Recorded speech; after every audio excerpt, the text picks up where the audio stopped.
കത്തോലിക്ക കോൺഗ്രസ് എന്ന് പറയുന്നത് നമുക്കറിയാം, സിറോ മലബാർ സഭയുടെ ഔദ്യോഗിക സമുദായ സംഘടനയാണ്. സഭയുടെ സിനഡാണ് അതിൻ്റെ അവസാന വാക്ക്.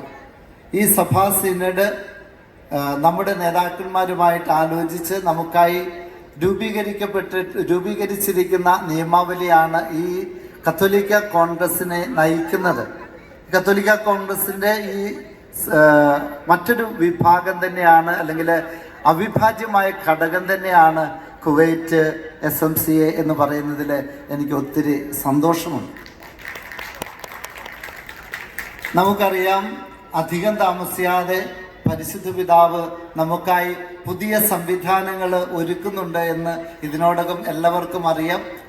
അഭിമന്യ മേജർ ആർച്ച് ബിഷപ്പ് തന്നെ പരസ്യമായിട്ട് അത് പറഞ്ഞിട്ടുള്ളതാണ്.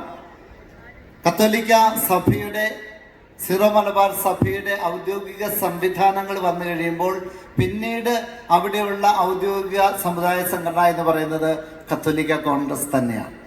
ആ കത്തോലിക്ക കോൺഗ്രസിൽ ഇപ്പോഴേ പ്രവർത്തിക്കുന്ന കുവൈറ്റ് കത്തോലിക്ക SMIM, Syro Malabar Catholic association, അതുപോലെ തന്നെ കത്തോലിക്ക കോൺഗ്രസ് ആയിട്ട് തുടർന്നും പ്രവർത്തിക്കും.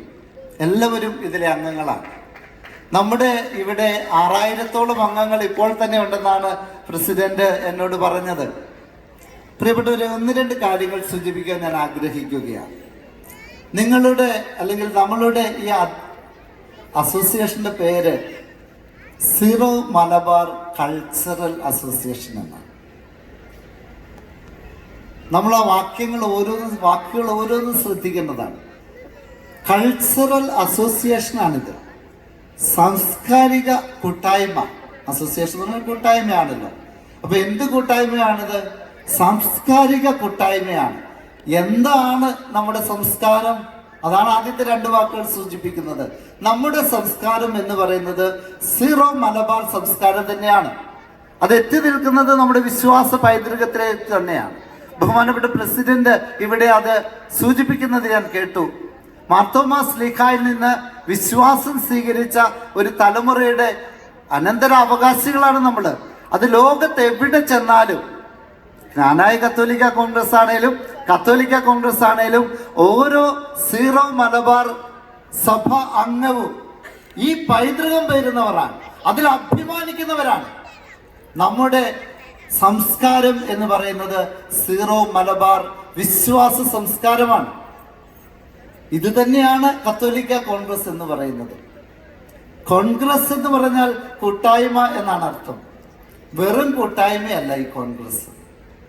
ഒരു രാഷ്ട്രീയ പാർട്ടി കോൺഗ്രസ് ഉണ്ട്, അതുപോലെ അല്ല ഇത്. ഈ കൂട്ടായ്മയ്ക്ക് മറ്റൊരു പ്രത്യേകതയുണ്ട്.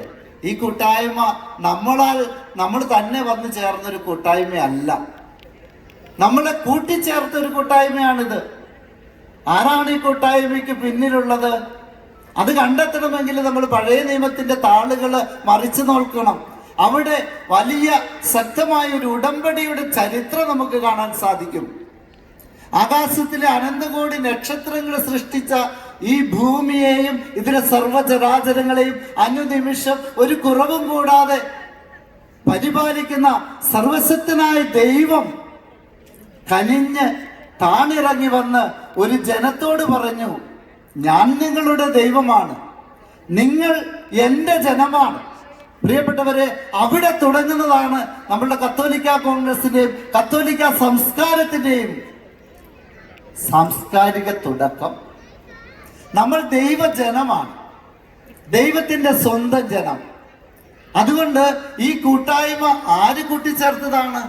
ദൈവം കൂട്ടിച്ചേർത്ത കൂട്ടായ്മയാണ്. അതുകൊണ്ട് ഈ കൂട്ടായ്മയ്ക്ക് അതിൻ്റെതായ തനതാത്മകതയുണ്ട്, അതിൻ്റെതായ സംസ്കാരമുണ്ട്. ആ സംസ്കാരത്തിന്റെ അപ്പുറത്തേക്ക് നമുക്ക് പോകാൻ സാധിക്കുകയില്ല. കത്തോലിക്ക കോൺഗ്രസും ഇത് തന്നെയാണ് പറയുന്നത്. എന്താണ് കാത്തലിക് കോൺഗ്രസ് എന്ന് പറഞ്ഞാൽ? കാത്തലിക് കോൺഗ്രസിന്റെ അർത്ഥം ഞാൻ പറഞ്ഞു കഴിഞ്ഞു.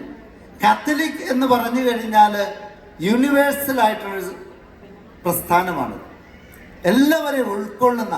കത്തോലിക്ക സഭ അതാണ് കാണിക്കുന്നത്. കത്തോലിക്ക സഭയിലെ വിവിധ റീത്തുകളുണ്ട്. ഏറ്റവും വലിയ റീത്ത് ലാറ്റിൻ റീത്താണ്, നമുക്കറിയാം. അതിനോട് ചേർന്ന് പൗരസ്ത്യ റീത്തുകളുണ്ട്. അതിൽ വളരെ പ്രധാനപ്പെട്ട ഒരു റീത്താണ് നമ്മുടെ സിറോ മലബാർ സഭ. പരിശുദ്ധ പിതാവിന് ഈ കാര്യത്തെക്കുറിച്ച് കൃത്യമായ ബോധ്യമുണ്ട്. അതുകൊണ്ടാണ് പരിശുദ്ധ പിതാവ് നമ്മുടെ സഭയുടെ തനതായ പാരമ്പര്യങ്ങള് നമ്മൾ തുടർന്നും പരിപാലിച്ച് കൊണ്ടുപോകണമെന്ന് ആഗ്രഹിക്കുന്നത്. അതുകൊണ്ടാണ് അതിന് ഉതകുന്ന സംവിധാനങ്ങള് ഈ മിഡിൽ ഈസ്റ്റിലെ പരിശുദ്ധ പിതാവ് നമുക്ക് അനുവദിക്കാൻ പോകുന്നത്. പ്രിയപ്പെട്ടവരെ, ഒരു നിമിഷം നമ്മുടെ ഈ പാരമ്പര്യത്തെക്കുറിച്ച് നമ്മൾ ചിന്തിക്കണം. എന്താണ് നമ്മുടെ അമൂല്യമായ പാരമ്പര്യം എന്ന് പറയുന്നത്? നമുക്കറിയാം, നമ്മുടെ നാട്ടിലെ നമ്മുടെ ഇടവകളിലേക്ക് നോക്കിയാൽ മതി. അത് സീറോ മലബാർ സഭയുടെ തനതായ പാരമ്പര്യം ഞാൻ പറയും ഈ സഭയുടെ പള്ളിയോഗങ്ങളായിരുന്നു. പുരാതന കാലം തൊട്ട് ഈ സഭയിലെ കാര്യങ്ങൾ നിശ്ചയിച്ചിരുന്നത് ഇവിടുത്തെ ദൈവജനമാണ്. ഇവിടെ വൈദികരായ 2 വൈദികർ അവിടെ ഇരിക്കുന്നുണ്ട്, ഒരു വൈദികർ ഇവിടെ നിൽക്കുന്നുണ്ട്. കൂടുതൽ പേര് വരുമായിരിക്കും, എനിക്ക് അറിഞ്ഞുകൂടാ. ഞങ്ങളൊക്കെ വൈദികരായത് ആർക്ക് വേണ്ടിയാണ്? ഞാൻ ഈ വെളുത്ത ഉടുപ്പ് ധരിച്ച് ഇവിടെ നിൽക്കുന്നതും ഈ കാപ്പിപ്പൊടി കളറുള്ള ഉടുപ്പ് ധരിച്ച് ബഹുമാനപ്പെട്ട അച്ഛന്മാർ അവിടെ ഇരിക്കുന്നത് ആർക്ക് വേണ്ടിയാണ്? ഞങ്ങൾക്ക് വേണ്ടിയല്ല, ദൈവജനത്തിന് വേണ്ടിയാണ്. ഈ ദൈവജനത്തിന്റെ അവിഭാജ്യ ഭാഗങ്ങളാണ് ഒരു വൈദികനും മെത്രാനും ഒരൽമായനും. ഈ ദൈവജനം എന്ന കാഴ്ചപ്പാട് ദൈവത്തിന്റെ ഇഷ്ടമാണ്. അവിടെ അച്ഛൻ, അൽമായൻ, മെത്രാൻ എന്ന് പറയുന്ന വ്യതിരിക്തതയല്ല നമ്മൾ എടുത്തു കാണിക്കേണ്ടത്, നമ്മുടെ കൂട്ടായ്മയാണ്. പ്രിയപ്പെട്ടവരെ, ദൈവജനമില്ലാതെ ഒരു വൈദികന് അസ്തിത്വമില്ല. നമുക്കറിയാം, വൈദികരെ തിരഞ്ഞെടുക്കപ്പെട്ടവരെന്നാണ് നമ്മൾ വിളിക്കുന്നത്. ഏതു തിരഞ്ഞെടുപ്പും ആ തിരഞ്ഞെടുക്കപ്പെട്ടവർക്ക് വേണ്ടി അല്ല, മറ്റുള്ളവർക്ക് വേണ്ടിയാണ്. ഞാൻ എനിക്ക് വേണ്ടി വൈദികനായതല്ല, ഞാൻ വൈദികനായിരിക്കുന്നത് ഈ ദൈവജനത്തിന് വേണ്ടിയാണ്. ആ ബോധ്യം വൈദികനായ എനിക്കുണ്ടായിരിക്കണം. ആ ബോധ്യം അൽമായരായ നിങ്ങൾക്ക് ഓരോരുത്തർക്കും ഉണ്ടായിരിക്കണം. വൈദികനും അൽമായനും വിഭജിക്കപ്പെടാതെ ദൈവജനം എന്ന കാഴ്ചപ്പാടിൽ നമ്മൾ മുന്നോട്ട് പോകണം.